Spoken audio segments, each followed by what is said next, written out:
This is day 2 of the August 94 10-day retreat in Springwater.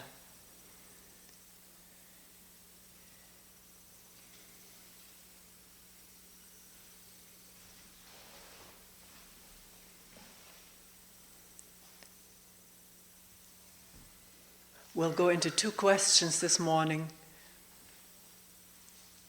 The first one, what is attention?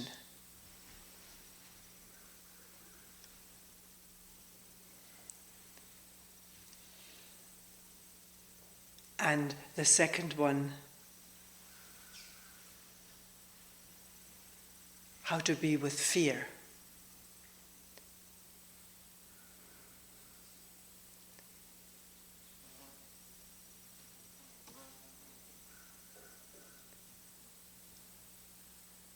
Attention in itself, the essence of it, is the simplest thing, and yet maybe the hardest thing to talk about, to explain to someone else who says, "What do you mean by attention?"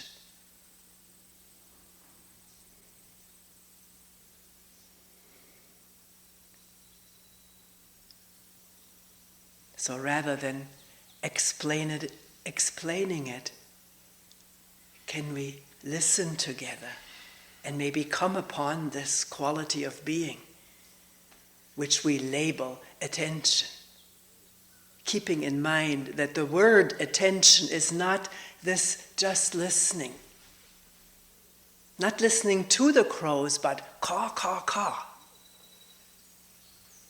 Cheet, cheet, cheet, cheet. The breathing, can one listen? Allowing the breathing to come into awareness. Not how should I breathe? Should I breathe deeply, yogically? I'm breathing so shallowly. That's not listening and attending. Attending is just the breathing being there, just the way it is, without being known or evaluated. Can it happen right now?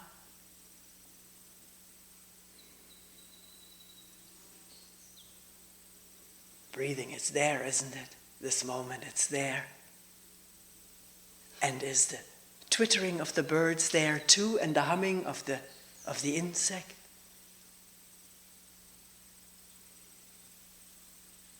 A slight sound of rustling leaves and moving branches, and chee chee chee chee chee chee. And breathing.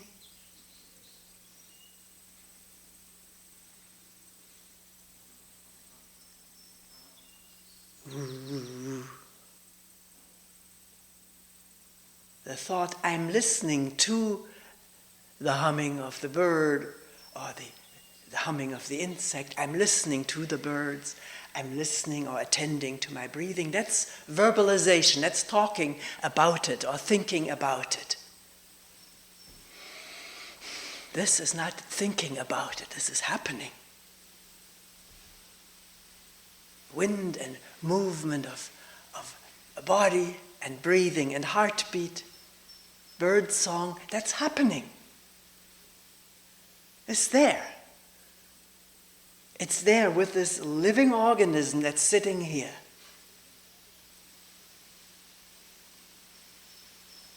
Vibrating in all kinds of ways with aliveness. The breathing being one manifestation of aliveness, which is description. The words are not the real thing. So can one just allow the words to lead to the real thing and listen directly? Wind and sigh and heartbeat and birds. In sitting, maybe there's a pressure on the seat, on the knees. Where are the hands? Can they be felt? The hands and the legs, are they separate as they touch each other? We think hand and leg, and by thinking it we make it separate, but there's just this right now. And the eyes, are they looking at Toni or on the floor, on the mat? There's that, and the looking, one movement of attention.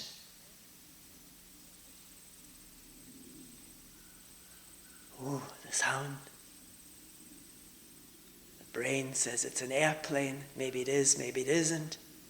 The thought and the image of the plane is not that sound. So can the sound be heard? There's attention in which there's sound, as well as labeling if it happens. It doesn't have to happen, but usually it does happen, putting a label to what is heard or felt or seen. Can that come into awareness? Attention of labeling. This is a plane, this is the bird, this is my breathing. And aware that the labeling, the describing is not this. This is what it is, needs no label. The label just happens as a thought process, which can also come into awareness. Thump. That's there, as it is. Thump. Then, does the brain visualize an insect bumping into the glass? To see that, to be attentive to the image making. Yesterday, one person in a group meeting said, we were talking about endless wanting. Person said, there's not just wanting in human beings. There was a repeated bumping of an insect into the glass, into the window. The person said that insect wants to come in. It keeps bumping into the glass as wanting there. Now, can one see right now that the brain not only listens but also interprets? It knows, it interprets, it conjectures. It may be fairly accurate in its conjecturing. That needs to be tested. But the conjecturing or the interpreting this bump, bump, bump into the window is different from the bump, bump, bump. And it can all be unified, as it were, all find room in a spacious attention, not only to the sounds that are heard, but to the reactions that happen. Ah, this is an insect. Ah, it is trying to get in. And not just the thought reaction that happens, but thought reactions are accompanied by physical emotions very often. Am I going too fast? Actually, a thought reaction, oh, this is an insect, it's trying to get in, is also physical. Thought is a physical process. There's nothing ethereal as we have assumed centuries ago.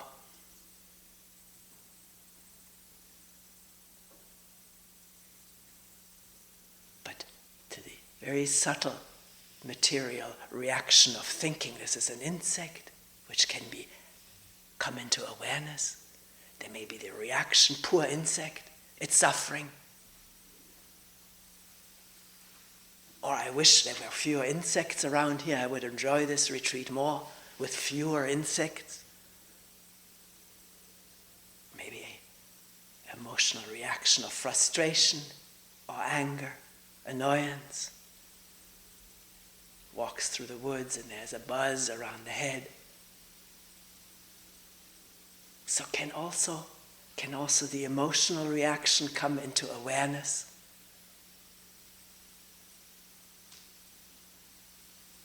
The sound of the buzz, the labeling, this is an insect. There are lots of insects here as the second step. an emotional reaction. Maybe it may not happen. Maybe different at different times with different people.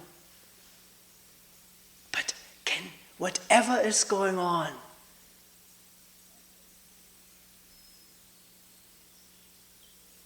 be embraced in an open awareness? Attention. I'm using the words right now. Simultaneously, or whatever the word is. As though they were the same.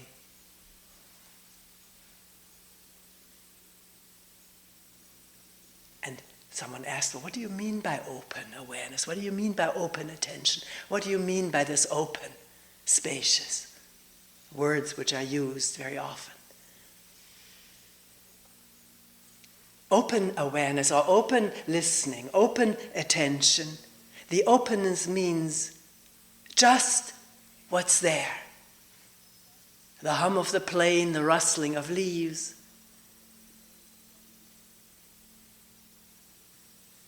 The movement of the body with breathing. The movement of the body with heartbeat. With physical sensations of pleasure or discomfort.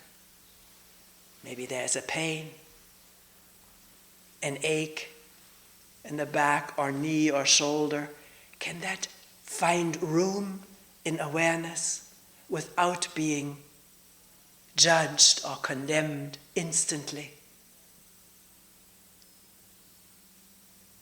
If the condemnation or the judgment happens instantly, as it very often does, can it also come into awareness? I don't like this pain. I wish I didn't have it. Other people don't have it. Why me? Will it ever end? It won't, I know. All of this internal monologuing and dialoguing, commenting. Can it also come into awareness without being further judged? We're not asking this theoretically. Right now. We're only talking right now. There's only right now. There is no other time. Any other time is a creation of thought and imagination. Yesterday and tomorrow are memories and projections which are happening now. And can they be seen for what they are without being instantly judged? And not say, well, we always judge. We can't be without judging. It's so automatic. That's more thought. Can that come into awareness without being judged? Right this moment.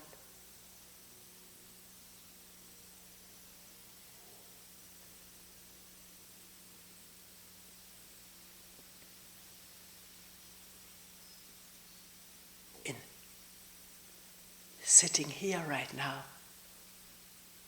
the rustling of blown leaves, some sounds of movement on the mat, breathing, inhalation, exhalation, bird song.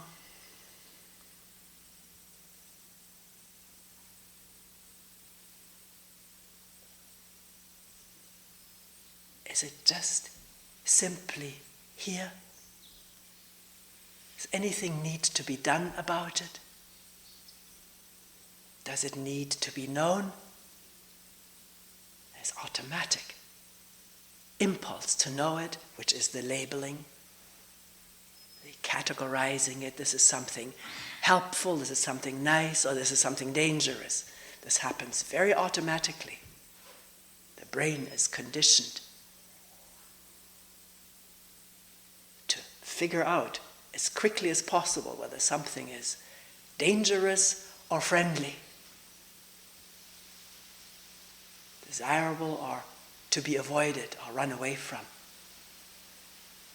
Right now this wind and listening to it doesn't sound dangerous, does it? So the brain does not defend against it. Or does it? Does it defend against open listening? Or can it be allowed to just be there with everything? And not needing to know it, even though knowing it is its conditioned impulse. This is this, and this is dangerous or not dangerous. I have to do something about it. I have to get it, or I have to run away from it. These are very deeply ingrained, instantaneous reactions. Something is perceived. It's good for me or it's bad for me. I want it or I don't want it. Can that come into awareness? In all simplicity. Simplicity meaning not complicating it by judging it right or wrong. I should be rid of that so I'm not disturbed in my meditation. Meditation is this opening up to what's there, inside, outside, without needing to know right from wrong. The brain slowly easing off. On categorizing everything.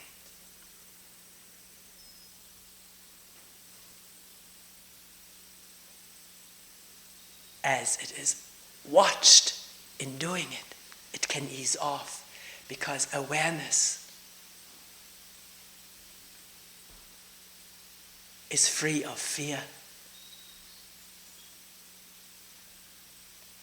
Awareness is a different dimension of being. It's not the conditioned brain, fearing and desiring. It sheds light on fearing and desiring. It brings it into awareness. It brings it to light.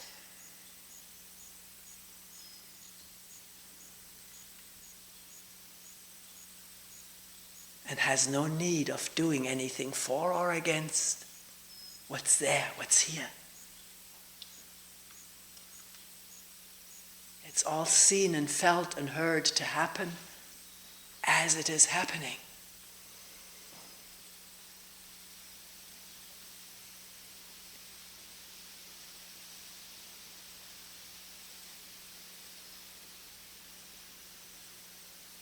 So in awareness, this moment, is there a feeling that I am separate from the wind, the birds? I am a separate listener, a separate thinker about the birds, about the wind, a separate experiencer of my breathing. This is how we think and talk, isn't it? I hear the wind, I hear the birds, we say.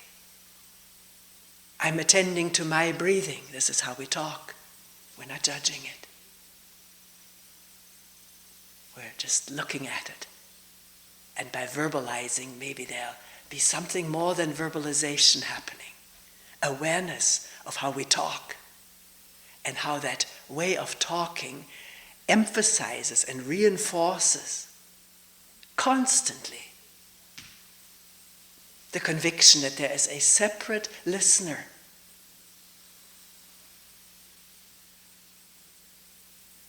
rather than just listening and wind blowing being one whole, undivided presence.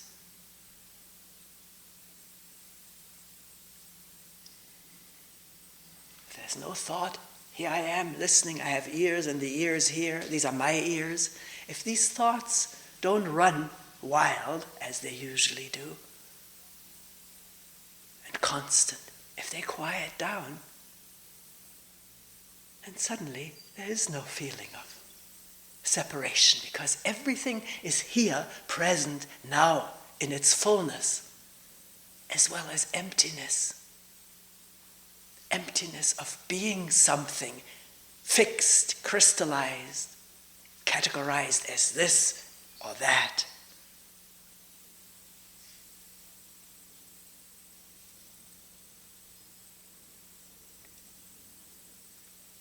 Does the thought arise, how can I get to this state? It sounds so good. Hear the thought, feel it. Feel the reaction, it has physical accompaniment. Yearning, wanting something is also physical, not just idea, which we said earlier is also physical. I want this, I don't have it. I'm not attentive. I'm always dreaming. People say, my sitting is so poor, so frazzled, so full of fantasy. How come you can report about it?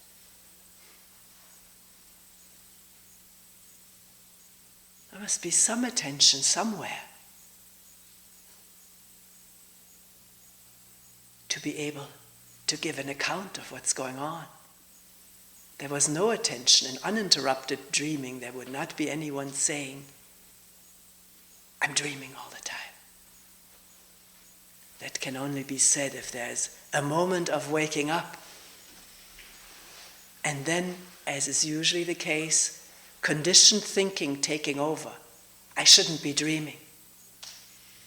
By now I've been sitting for 2, 3, or 20 years. I should be having a clear head all the time.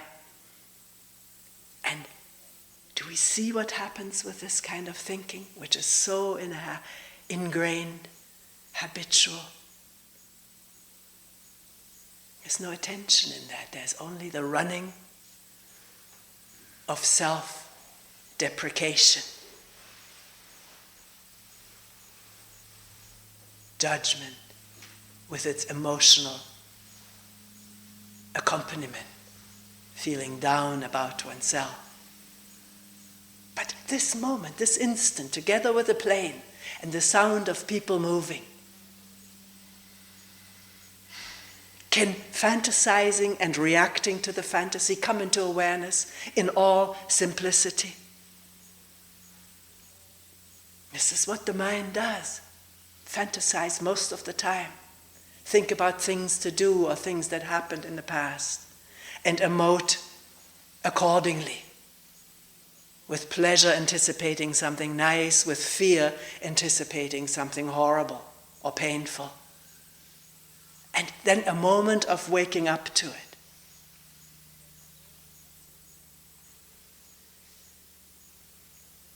What is the problem with just being there at the moment of waking up to having dreamt, having been angry or afraid?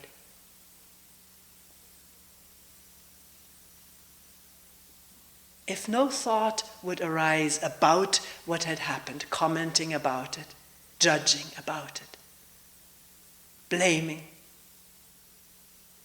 finding fault with oneself or others, if that was quiet and absent, then there would just be what is.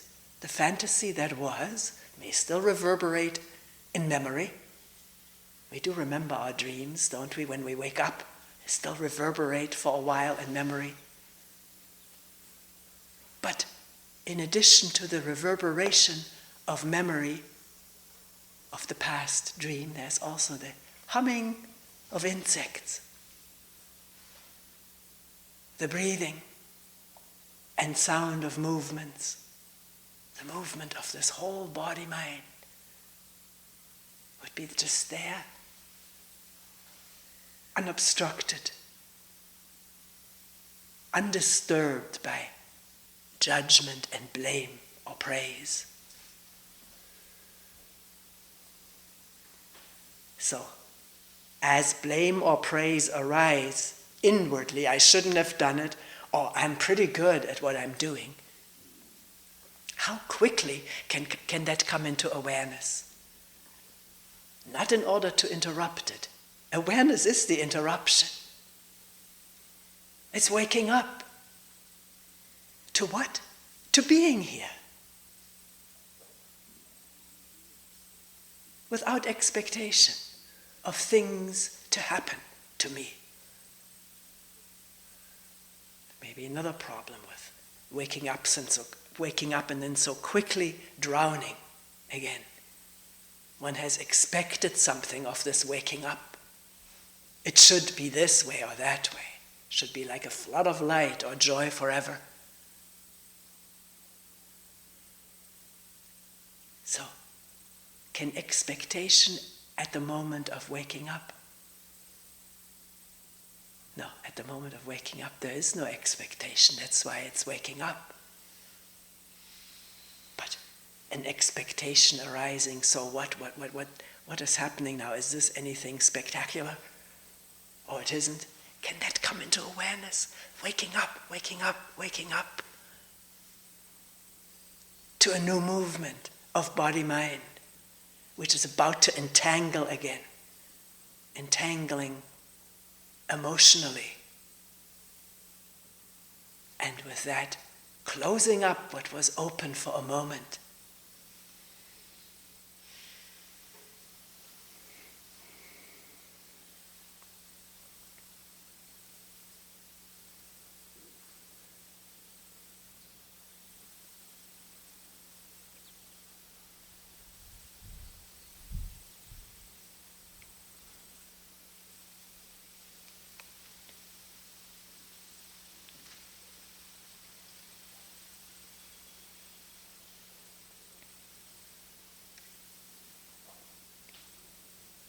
Does the question come up, how will I get this quality of non-judgmental awareness or attention?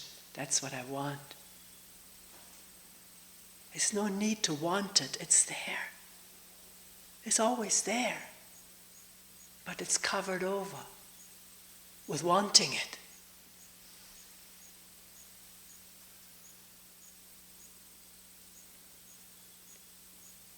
So how is it possible to get something that's already there? By wanting to get it, we visualize states of being, we imagine them, project them, and then see ourselves working toward them or finally arriving there. It's all imagination. Can we see that right now?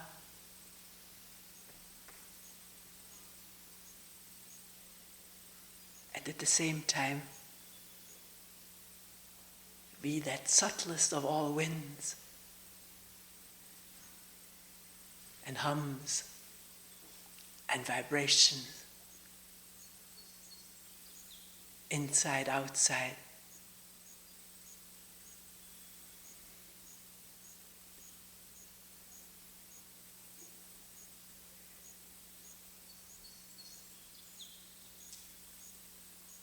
See, we don't need to become anything. We are everything right now.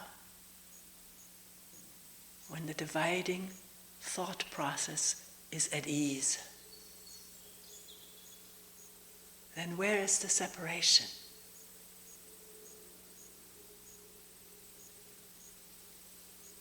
The distant traffic is not separate from the beating heart.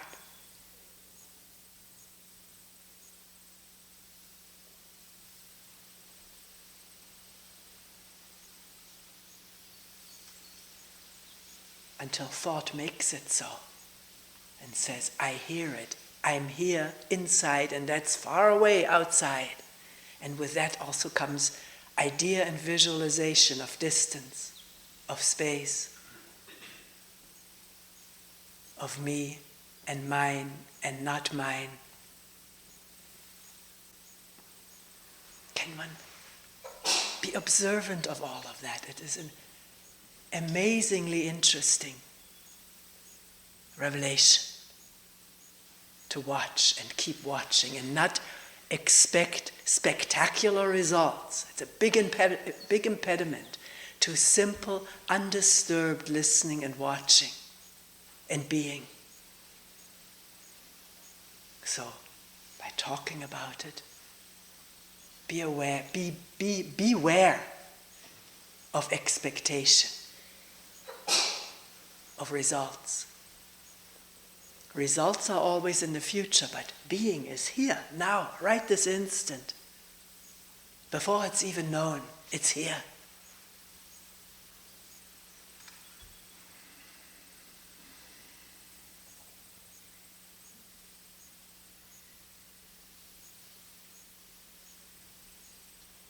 before I've even said I am, I'm already here.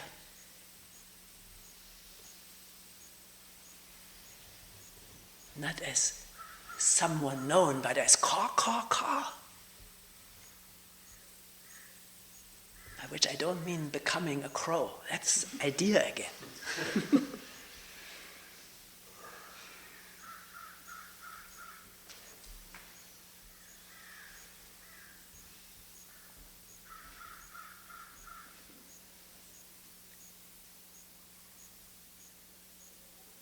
We'll have more individual and group meetings to bring up questions that may arise about this. We don't have questions right during a talk. Every once in a while someone has requested, couldn't we ask questions right in a talk, and then we have discussed it in a group.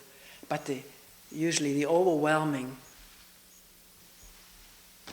request is not to interrupt a talk with questions, but to have them later on in a discussion group.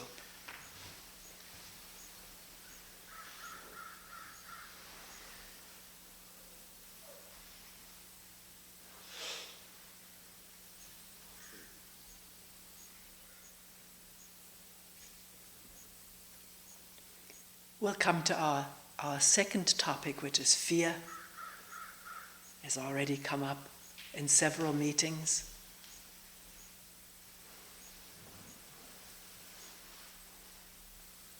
Our fearful way of living, one person described it, constantly afraid of not accomplishing, not achieving, being judged, being condemned. Fear of guilt, fear of doing wrong, fear of the future. The more one watches news and reads papers and magazines, the more the fear wells up about what is happening to this world, the humanity. Fear of disease, fear of losing a job, fear of the dark. As children, we're often afraid of the dark. Fear of something or other. Sometimes one doesn't even know what one is afraid of, but the body manifests what we call fear. One person brought up the fear of silence. No, she didn't put it that way. She said sometimes there's a moment. I don't know how the moment was described, but I understood it. Maybe that's why I didn't remember the label. A moment of no separation, of being here. I'm using my own words now. And then a fear. Fear of that. Yesterday somebody said, I'm afraid of losing my mind, particularly at times when it's really quiet. Thinking has calmed down, there's nothing much going on, and then comes a fear of losing my mind. Because when the mind is active, we're afraid of what it does, although we're not aware of it. If we were, we wouldn't be afraid, we would just look and observe. So how to deal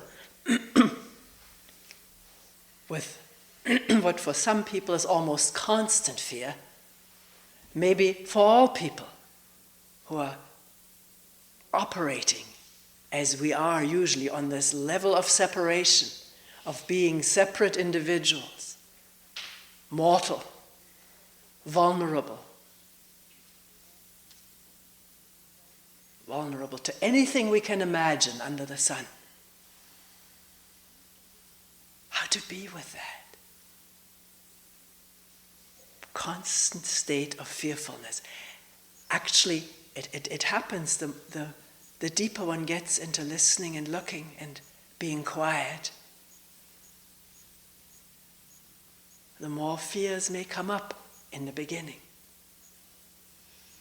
Because when we have this organism has sort of immunized itself or hardened itself against the discomfort of fear, has learned to do this since we were little children. We may have learned to become dulled to fear. We don't want to feel uncomfortable all the time, so it's being repressed. Or the body, mind has learned activities that bind fear, that overshadow it, overshout it. Loud music. The louder the better. We vibrate totally and don't have to be afraid at this moment. And with the switch turned off, the music, the entertainment gone, sitting in a quiet retreat, all that has been drowned out in our daily ways of dealing with fear now arises and beckons to be heard and felt and dealt with. I'm using that language temporarily. It's there for human beings. It's embedded in our erroneous identification with this image of me as a separate body, a separate being. With that inevitably comes fear. Fear of separation, fear of aloneness, of being abandoned, or maybe if I'm not abandoned now, I may become abandoned tomorrow or when I die. Embedded in this identification with me as a separate unit, a separate body, a separate being, comes fear. And of course, the ability of the brain to imagine any kind of a specter. And if it can't imagine it by itself, it is aided by the news, by horror movies. People go to horror movies. Maybe you do. Why does one do that? Amazing to me. Maybe to meet something more concrete than the imagination can provide. On the screen, on the TV too. Actually, most things that I see reviewed over TV, and a lot of movies that I have happened to stray into, are horrible, are horribly fearful, frightening, and yet we see them, we crave them almost. It's an interesting phenomenon. Maybe to deal with something more present-mindedly than being overwhelmed by fantasy of what could happen to me. Here it's on the screen, and there's some kind of resolution. I don't know, I don't want to go into it, I haven't formed a theory about it. But we were starting out saying that the capacity of the brain to imagine what happened to happen again, or to imagine things that even haven't happened to one, and then arouse fear throughout the body, is a great vulnerability of human beings, which animals don't have. Animals meet danger head on. They run, or they attack, or they freeze. But I don't think, I may be wrong, that most animals imagine something dangerous to happen while it isn't actually going on. And when it's actually going on, then the organism reacting so energetically doesn't really allow much fear the way we know it from imaginations. But it's doing what needs to be done to run away or to meet the predator or whatever the danger is, or to play dead. That's what this paralysis is that we often feel in the face of imagined danger, or even real danger, feeling paralyzed. It's an ingrained protective response of the organism. Because very often a predator will not eat its prey if it seems dead, motionless, moves, it goes away, rolls it over a few times and leaves.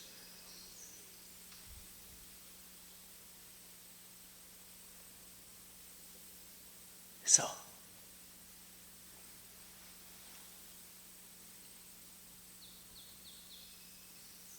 being the case for the time being that one imagines oneself to be a separate person, separate from each other, separate from the universe, separate from nature, separate from God. And the brain having the ability to project punishments and horrendous scenarios to happen in the future. There's fear. Fear symptoms manifesting in this body a good part of the time. Some people say constantly, I have a mild anxiety all the time.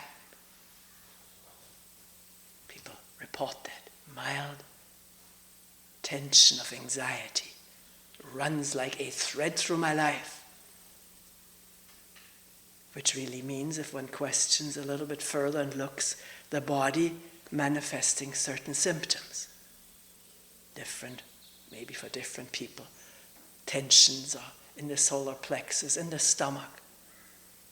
Headaches, muscular tensions, intestinal turmoil, heart beat, palpitations fast, shortness of breathing, whatever it may be for each one.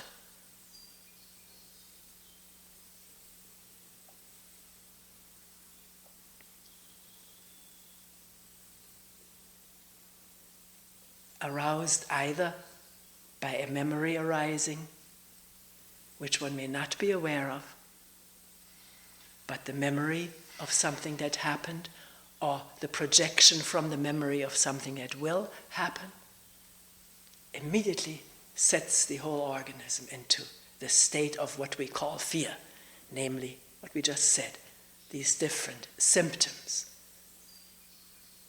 disturbing the harmony of a non-symptomatic organism. Actually, it's very interesting. Somebody sent me a book, some excerpts of a book that has recently come out with the increasing popularity of Prozac, an antidepressant medication. And there's a book has come out of which I've read the excerpts. It's called Listening to Prozac. And it's amazing how ingesting a small dose of chemicals can change that state of depression or anxiety for people. It's made a lot of waves, apparently. I just read something else, what Prozac could be used for. I forget it now. What people have reported is a sudden change or gradual change in the self-esteem, from a low negative self-esteem to the opposite, feeling encouraged or positive by ingesting a chemical, feeling more outgoing, more energy suddenly to do things, less bound in negative thoughts and emotions about oneself. I'm just reporting what I've read. As somebody told me, there's already another book out which says talking back to Prozac, which refutes some of this. So I'm not propagating Prozac or the book. I'm just saying that a slight chemical change can change our mood. And a thought, negative or positive, induces chemical changes in the brain and organism. That has been found now for over the last 20 years or so, what is called neurotransmitters. A thought instantly causing chemicals to contact receptors on organs, fitting into them like a key into a keyhole, and stimulating these organs to further action, which is felt as fear, or happiness, grief. It's already going on. I mean, our body is not a stranger to chemicals. It is chemical. The food we eat and how it is being transmuted is a chemical process. That's what we live on and derive energy from and grow.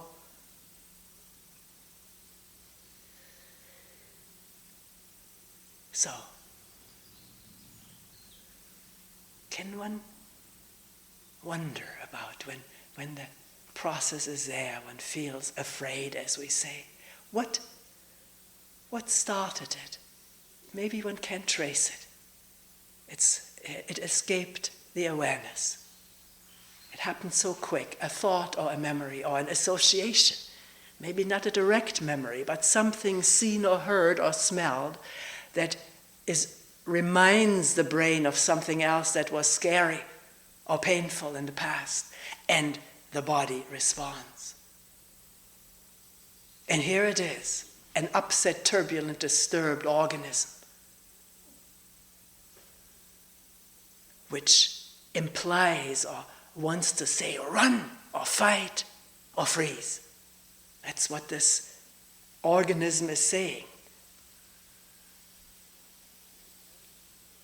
It's also saying something is here that needs to be watched out for. There's something dangerous around here. A frightened organism, even though it just may have been frightened by a memory or the association of a memory, it still says something is dangerous here. Please watch it for yourself. I've observed it plenty. That if the body is in that state of fear or anxiety, there's a conviction that there's something dangerous around. And the brain may be scanning for it, and it can always find something. It's so resourceful. It has memories of thousands of years embedded in the cells.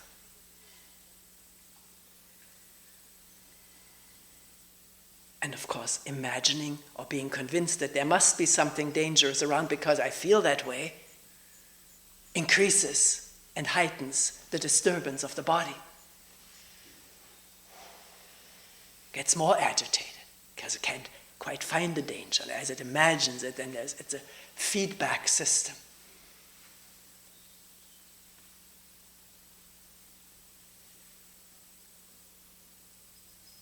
So our question this morning is, with a disturbed organism, no matter what started it, what thoughts, what chemicals, what memories, what convictions, here it is, palpitating with what we call fear.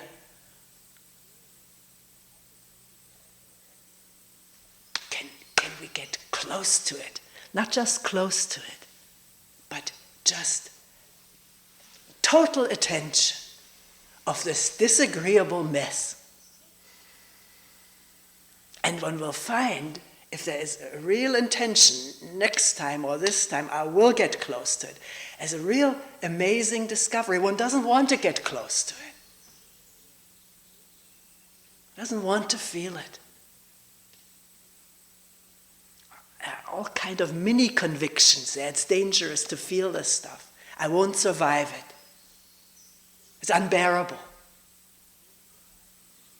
All assumptions which float around, unproven, untested, and not true. Because the simplest of things is just to be that whole thing attentively. I'm using words. The words are coarse. The actual thing is not coarse. It's very subtle. Not escape, not resisted. And notice the subtle resistances, physical as well as mental. No, don't. Running away. Switching on the radio or the music so as not to feel this.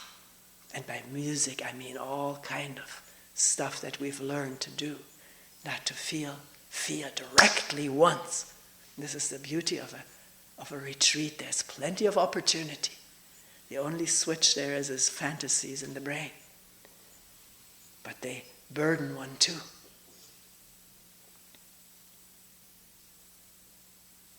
So, it may be the question, what's going on? What's happening right now? And as it were, plunging into this state, it's not a dualistic thing, but the language is. Not running away from it. Not knowing it. Just feeling it completely, attentively. Come what may. It seems like a certain risk-taking, which it is not, but it seems this way, because we think it's dangerous to feel fear directly. Is that true? Actually, the fear is already the running away. That's already fear.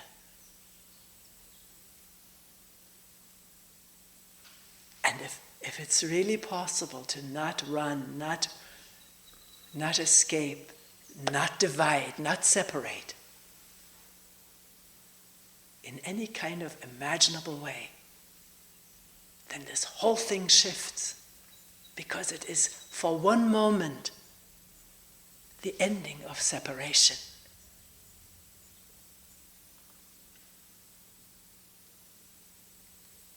And the ending of separation is the ending of fear.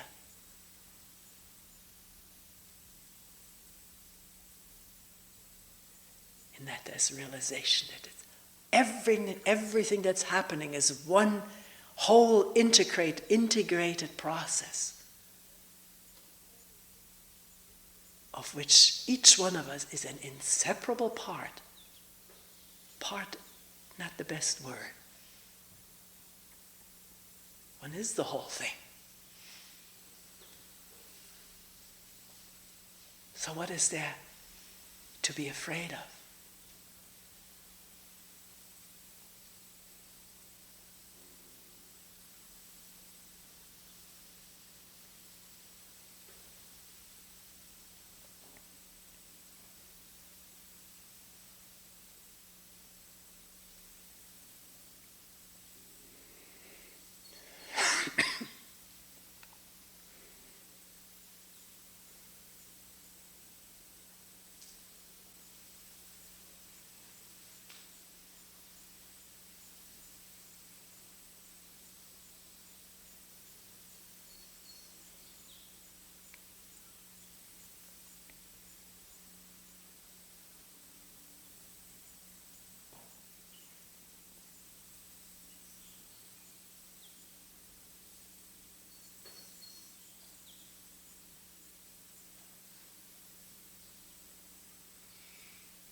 We will end here for today.